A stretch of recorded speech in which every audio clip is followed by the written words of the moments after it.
जो आपके शब्द हैं उनको हमने सुना है, तो उससे लगता है कि आपको भी इसी कार्य के लिए भगवान ने इस धरती पर भेजा और इतने गौशालाओं को आपने अरबों खरबों रुपए गौओं के लिए इकट्ठा कर करके लोगों की गौशालाओं में दे दिए। इसलिए आज हम इस विषय पर यहाँ पर चर्चा करेंगे कि मूल बात क्या है, कहाँ गड़बड़ हो रखी है और होना क्या चाहिए, इस पर हम सब चर्चा करेंगे और ये बात हम अपनी ओर से यहाँ पर रखेंगे। देश के अंदर सरकार बोलती है कि गाय क्या है, पशु है, तो फिर आप ऐसा कैसे बोलते हैं कि गाय कटेगी नहीं? क्यों नहीं कटेगी? पशु है तो। इसलिए गौ माता की कृपा से 6 महीने का 108 ब्राह्मणों के द्वारा गंगोत्री के पास जो यज्ञ हुआ, जहां धेनुमानस की रचना हुई, वहां ये बात प्रकट हुई कि जब तक पशु है तब तक काटने से कोई रोक नहीं सकता, और जिस दिन इसको संवैधानिक दृष्टि से माता का सम्मान मिल जाए उस दिन इसको कोई काट नहीं सकता। इसलिए इसको माता का दर्जा देना और जन्म लिया है, क्योंकि हमारे यहाँ जो माँ के 9 नाम है,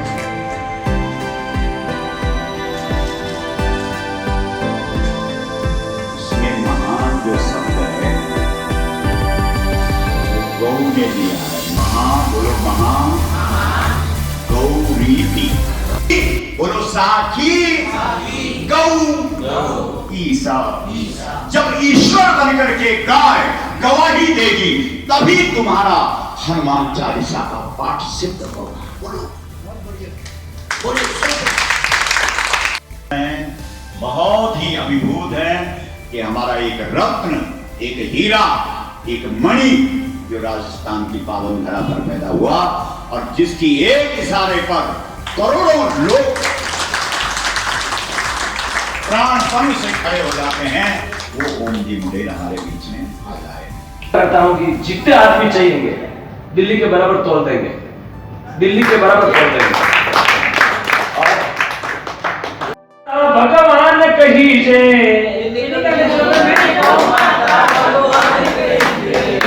युग में गौ माता भगवान कही से, दिन उगते ही पहली गौ मारो नाम ले लीजिए,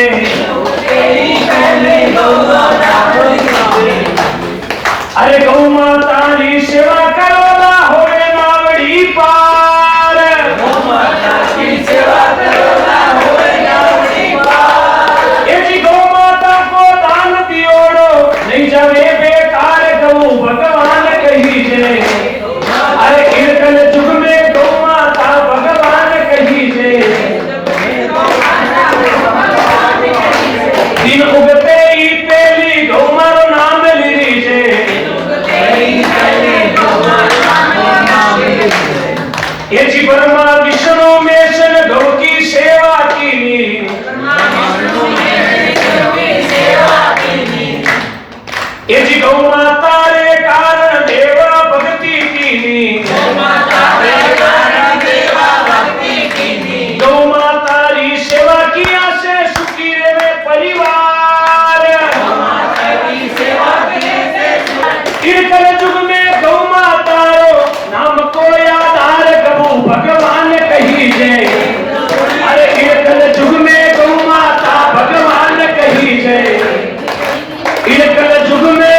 इसका अभी तक भारत सरकार ने कोई संज्ञान नहीं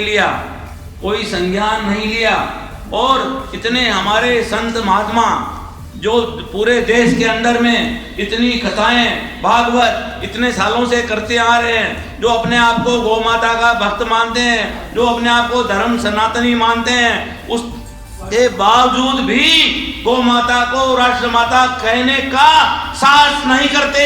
इसका मतलब वो संत नहीं, वो संतों की भेष में मैं तो ये कहूँगा कि वो हमारे हिंदू धर्म से, हमारे सनातन धर्म से बहुत बड़ा अन्याय कर रहे हैं। जो सहयोग मिलेगा, जो मैं अपनी तरफ से पूरी फुल पावर लगाऊंगी और इसमें जो आने वाले 7 नवंबर को सब हम और आप मिलकर वहाँ पर जो संख्या एकत्रित करेंगे, उसमें हमारे गौ की प्रथा आस्था होनी बहुत जरूरी है। आइए 7 नवंबर 1 करोड़ से कम लोग नहीं आने चाहिए और हम 1 करोड़ लोग इकट्ठे होकर के इस देश के अंदर इस बात को रखेंगे कि गाय हमारा धर्म है। गाय हमारा क्या है? गाय हमारी क्या है? आस्था है। और राजधानी क्षेत्र दिल्ली में आज आपकी गोष्ठी हो रही है। आगामी नवंबर में जो है आपका जो है रामलीला ग्राउंड में एक बहुत बड़ा कार्यक्रम है गौ माता को राष्ट्र माता के लिए। किस तरह की मुहिम है, क्या है, थोड़ा इसके बारे में हम लोग पूरे देश के अंदर स्थान स्थान पर जाकर के गौ माता को राष्ट्र माता का सम्मान दिलाने के लिए गोष्ठियों का आयोजन कर रहे हैं और सभी प्रांतों में ये मुहिम चल रही है। हमारा कहना ये है कि गाय हमारा धर्म का विषय है और गाय हमारी आस्था का विषय है और इस देश ने उसको केवल आर्थिक दृष्टिकोण से देखा है, जबकि हमारे वेदों ने, पुराणों ने, उपनिषदों ने, धर्मशास्त्रों ने, महाभारत ने, रामायण ने गाय को हमेशा माता का सम्मान दिया है और हमारे जितने भी सत्कर्म हैं वो बिना गाय के सिद्ध नहीं होते हैं। इसलिए अविलंब भारत सरकार हमारी आस्था का ध्यान रखते हुए और गौ माता को इस देश के अंदर राष्ट्र माता का सम्मान दे, इसके लिए 7 नवंबर 2021 को दिल्ली के अंदर करोड़ों लोग समवेत स्वर से इकट्ठे होकर के एक साथ आवाज़ देंगे कि भारत सरकार गौ माता को इस देश में राष्ट्र माता का सम्मान दे। क्या आह्वान करना चाहिए देश की जनता को? 7 नवंबर जो आपका कार्यक्रम हो रहा है गौ माता को राष्ट्र माता के लिए, क्या कहेंगे और किस तरह से देखते हैं? नमस्कार, मेरा नाम रोशनी चमोली महरौली से और मैं एक महिला होने के नाते और गौ माता के प्रति हमारी जो आस्था है उसके नाते हम सरकार से लगातार मांग करते आ रहे हैं कि गौ माता को राष्ट्र माता का दर्जा दिया जाए। आगामी 7 नवंबर के लिए 2021 में हम युवाओं से, महिलाओं से मैं आह्वान करना चाहती हूँ कि इस आस्था को पूरी तरह से धरातल पर उतारने के लिए और गौ माता को राष्ट्र माता का सम्मान देने के लिए अधिक से अधिक संख्या में सपरिवार आएँ और हम आज इस गोष्ठी से हम लोग एक संकल्प लेके जाएं कि जब तक गौ माता को राष्ट्र माता का दर्जा नहीं मिलेगा तब तक हमारी सरकार से ये पुरजोर मांग रहेगी।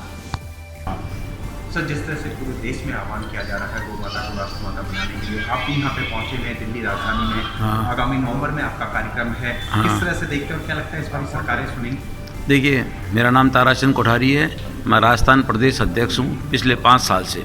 हमने 2014, 2016, 2018 में गौ माता को राष्ट्र माता बनाने के लिए रामलीला मैदान में बहुत भारी संख्या में इस आंदोलन को किया है। जंतर मंतर पर हमने धरना भी दिया है, लेकिन अभी 7 साल हो गए। अब हमारी मांग अब सरकार को मान लेनी चाहिए थी, लेकिन अभी तक नहीं मानी है, क्योंकि हम सरकार से कोई अनुदान या कोई ज़मीन जायदाद या ऐसा कुछ नहीं मांग रहे हैं। केवल हमारे को संशोधन चाहिए, किसमें? कानून में। क्यों? अभी हमारी गौ माता को उन्होंने पशु की श्रेणी में रखा हुआ है, और जबकि वो गौ माता पशु नहीं है। करोड़ों साल से जितने भी हमारे ऋषि मुनि हैं, हमारा सनातन धर्म गौ माता को माता की दृष्टि से देखता है। हमारा आस्था का सवाल है, हमारे धर्म का सवाल है, और गौ माता हमारे सनातन धर्म की मूल है। इसलिए हम भारत सरकार से ये बार बार निवेदन करते आ रहे हैं, और अभी 7 नवंबर 2021 को पूरे देश से अभी लाखों नहीं करोड़ों लोग इस मांग को रखने के लिए 7 नवंबर 2021 को रामलीला मैदान में इकट्ठे होंगे और ये पूर्वज और ये मांग रखेंगे कि गौ माता को राष्ट्र माता का दर्जा दिया जाए।